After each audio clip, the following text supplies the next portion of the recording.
Voilà, alors ça c'était pas prévu, mais du coup, bon anniversaire.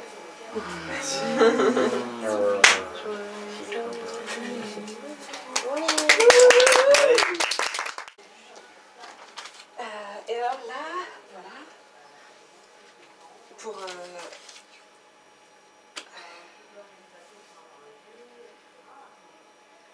pour cette dernière performance,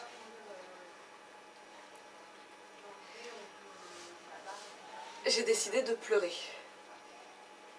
Voilà, et je sais pas si je vais y arriver. Et c'est pas de la flagellation, c'est pas comme les artistes, les performeurs qui se mutilent pour parler du corps ou quelque chose comme ça, non.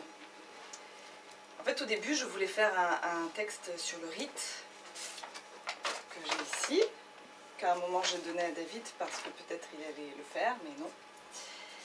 Et peut-être quand même je le lirai, je sais pas. Et en fait, j'avais ma robe. Voilà. Ça c'est ma robe pour les rituels. Mais comme je ne vais pas en faire, je ne vais pas.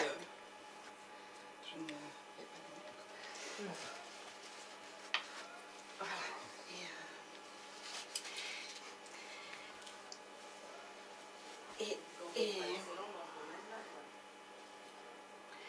Et du coup, je me suis demandé pourquoi je veux faire quelque chose sur le rite. Et en fait, je pense que c'est bon pour l'homme d'avoir des moments de groupe, de communion. C'est aussi quelque chose qu'on se transmet. Et c'est un rapport aussi à des questions qu'on peut avoir. Et c'est une manière de les poser, ou de poser aussi des faits. Et c'est des jalons de la vie un peu. Et puis je me suis dit que peut-être quand même une performance, peut-être ça pouvait être un rite aussi. Bon.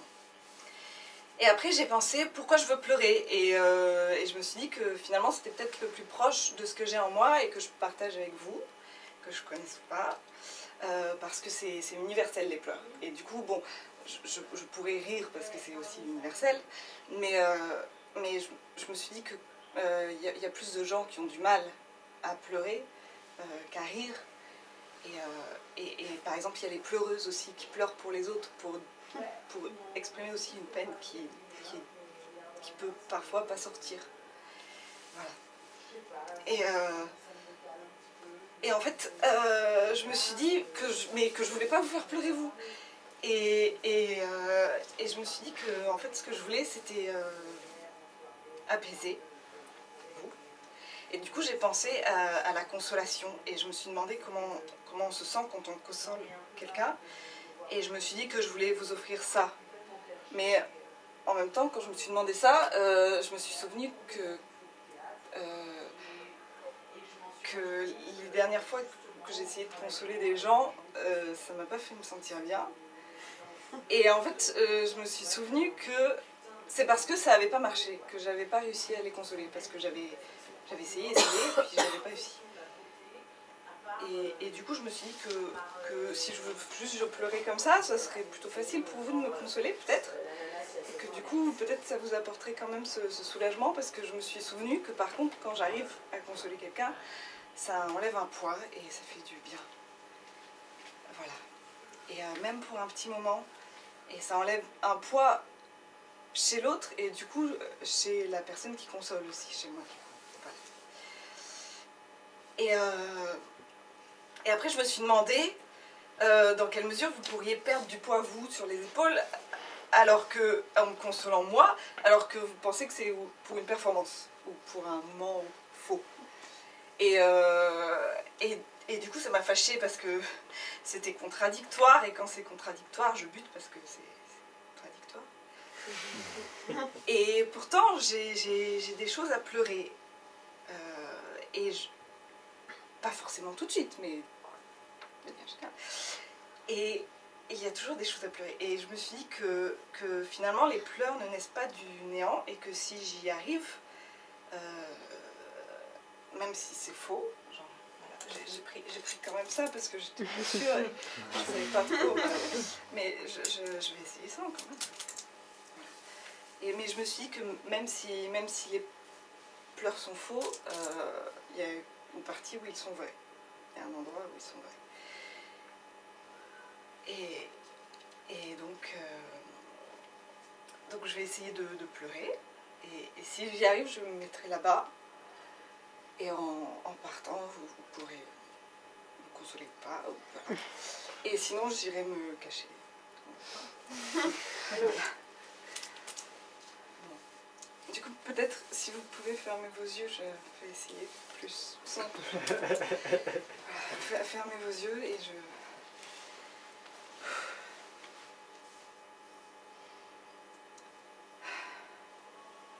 C'est très très difficile quand on est stressé en plus parce que ça retient encore plus. Des fois quand on est trop stressé ça part tout seul. Et des fois non, et peut-être que parler c'est une mauvaise idée pour pleurer. Peut-être que ça empêche de pleurer aussi.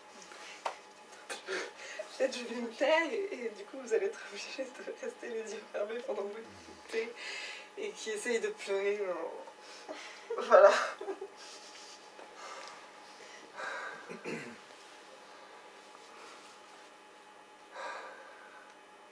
Si vous voulez, vous pouvez m'aider, vous pouvez me dire des trucs horribles.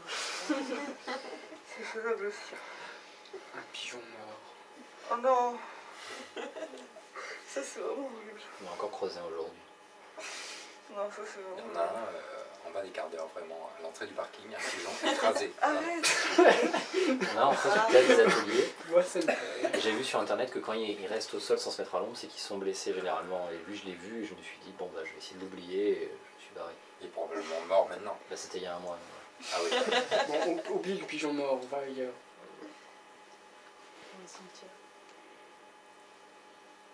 Mais les oiseaux vivent peu de toute manière.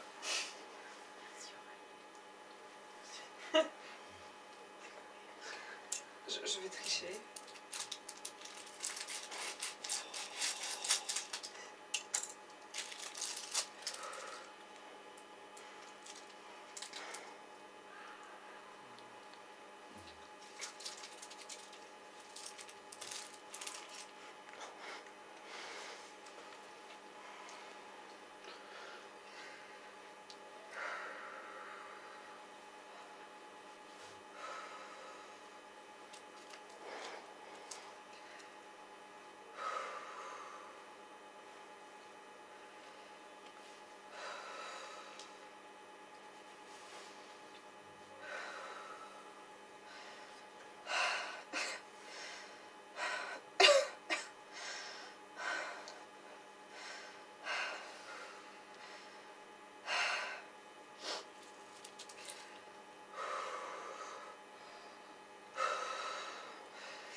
J'ai triché.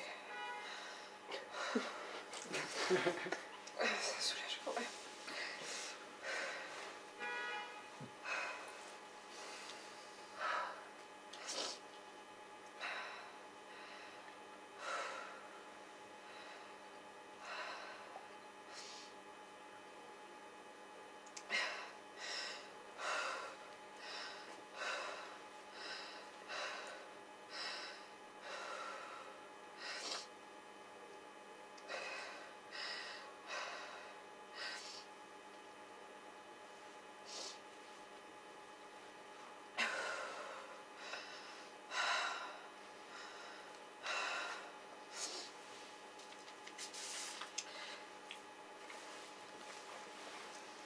Je vais quand même vous lire le texte.